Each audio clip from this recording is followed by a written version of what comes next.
Salutations, salutations.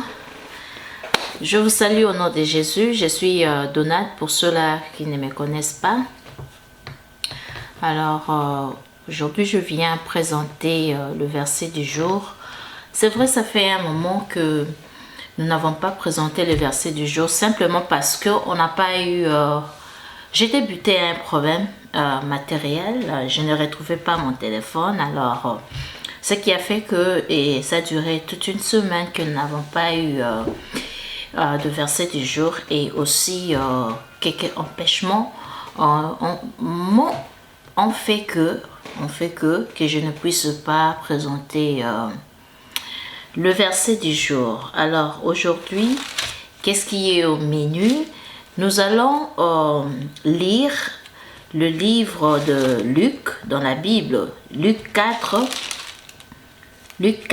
le chapitre 16, à partir du 16e verset jusqu'au 21e verset. Je lis la parole de Dieu au nom de Jésus. Luc 4, 16. Il se rendit à Nazareth où il avait été élevé et entra, selon sa coutume, dans la synagogue le jour du sabbat. Il s'éleva pour faire la lecture, et on lui remit le livre du prophète Ésaïe. Il ouvrit le livre et trouva le passage où il était écrit « L'Esprit du Seigneur est sur moi, parce qu'il m'a oint pour guérir ceux qui ont le cœur brisé, pour annoncer la bonne nouvelle aux pauvres. Il m'a envoyé pour proclamer aux captifs la délivrance et aux aveugles le recouvrement de la vue, pour renvoyer libres les opprimés, pour proclamer une année de grâce du Seigneur. » Je saute de la partie 20, le verset 20, je m'en vais directement au verset 21. Alors, il s'est mis à leur dire « Aujourd'hui, cette parole de l'Écriture que vous venez d'attendre est accomplie. » Parole du Seigneur. Là, j'ai lu la version Louis II révisée 2001.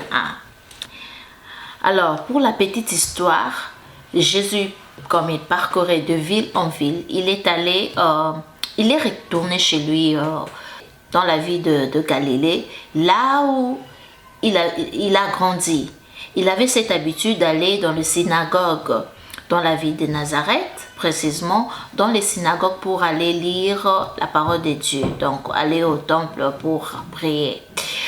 Alors, qu'est-ce qui s'est passé? Il avait l'habitude. Et ces jours-là, Jésus, lorsqu'on lui a remis le parchemin du livre d'Ésaïe, du prophète Ésaïe, pour lire, il est tombé sur ces versets que je veux encore lire.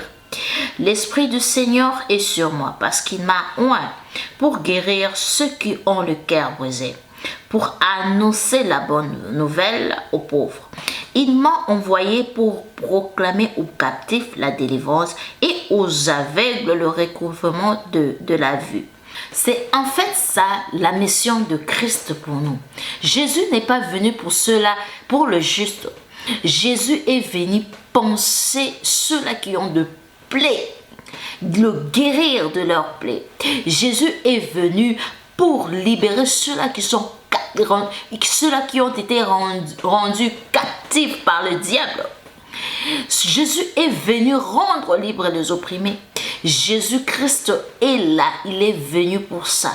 C'est ça en fait la mission de Jésus. Ce que j'aime plus dans ces passages est que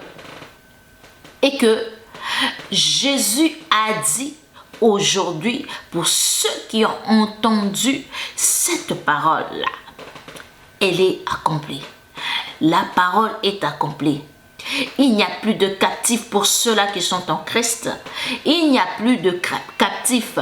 Il n'y a plus d'hommes et de femmes captifs. Il n'y a plus d'hommes et de femmes aveugles.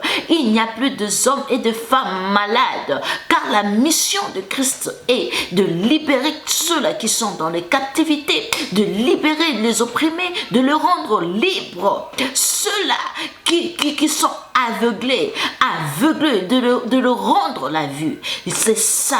Qu'est-ce qui vous dérange, bien-aimé? Il n'y a rien qui est impossible à Jésus. C'est ça même qui était la mission de Christ. C'est de libérer, de rendre libre. Je veux vous dire aujourd'hui, même si la maladie te dérange, même si vous êtes cloué sur le lit de l'hôpital, même si le médecin on dit que pour vous il n'y a plus de solution, même si vous marchez, vous allez 2 hôpitaux en hôpitaux et que vous trouvez qu'il n'y a pas de solution, il n'y a pas de solution, la maladie ne se voit pas, même si le diable vous rend captif, sachez-le aujourd'hui, comme vous avez entendu les sons de cette parole, sachez que Jésus est venu pour vous libérer. Sachez que Jésus est là pour vous libérer. Ne craignez pas la maladie. Levez-vous et priez. Levez-vous et priez. Jésus est là. Jésus est le plus fort. Il est le plus puissant. Rappelez-vous que Jésus a vaincu Satan sur la croix de Golgotha. N'ayez pas peur de cette situation.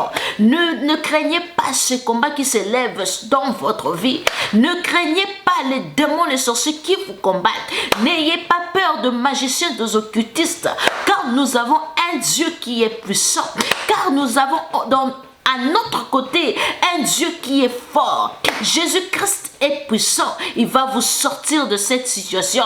J'aimerais vous dire, bien-aimés, que Christ, il a emporté avec lui sur la croix de Golgotha nos souffrances. C'est ça même, la mission de Christ.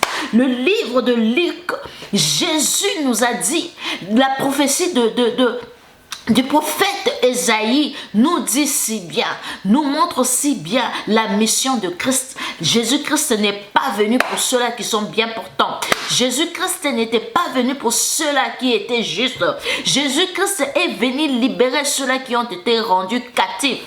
Même si vous êtes dans une vie que vous n'arrivez pas à abandonner, sachez que Jésus-Christ est venu pour vous. Même si vous vous retrouvez dans des situations difficiles, compliquées, sachez que Jésus-Christ est venu pour de telles personnes.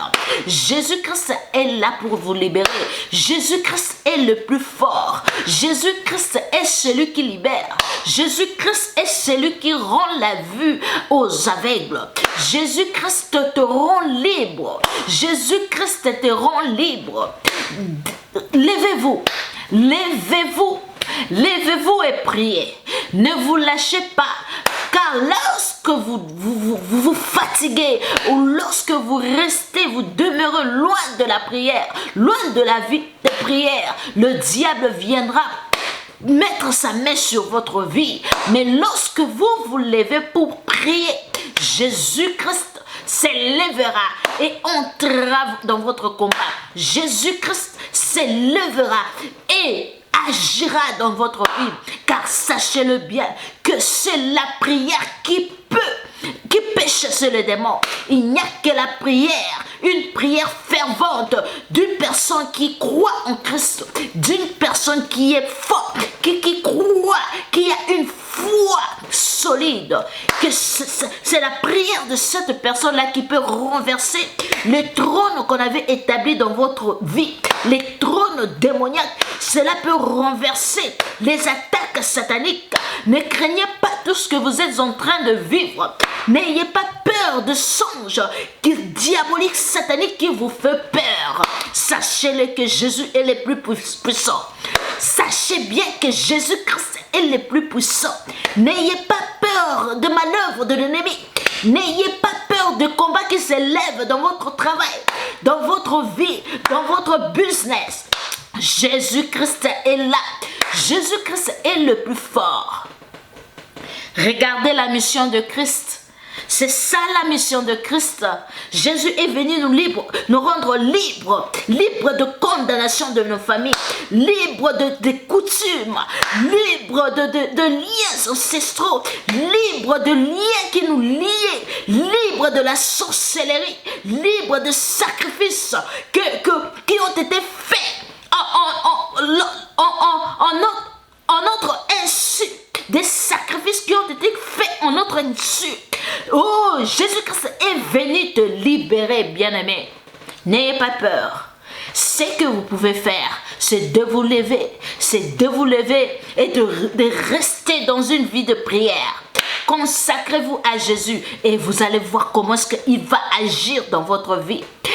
Libérez-vous de toute voie mauvaise. Libérez-vous de péché. Libérez-vous de péché. Car même si vous priez, mais lorsque vous demeurez dans une vie de péché, lorsque vous demeurez dans une vie d'impureté, vos prières seront inefficaces. Car notre Dieu aime le pécheur. Mais il n'aime pas la prière. Il n'écoute pas la prière de pécheur. Jésus-Christ est là. Il est votre appui. Appuyez-vous sur lui. Oh, appuyez-vous sur lui. Appuyez-vous sur lui. Comptez sur Jésus. Comptez sur Jésus. Il est là pour vous libérer. Que Dieu vous bénisse. C'était la parole du jour. Alors on se revoit à très bientôt, si pas demain, par la grâce de Dieu. Que Dieu vous bénisse. Ciao, ciao, ciao.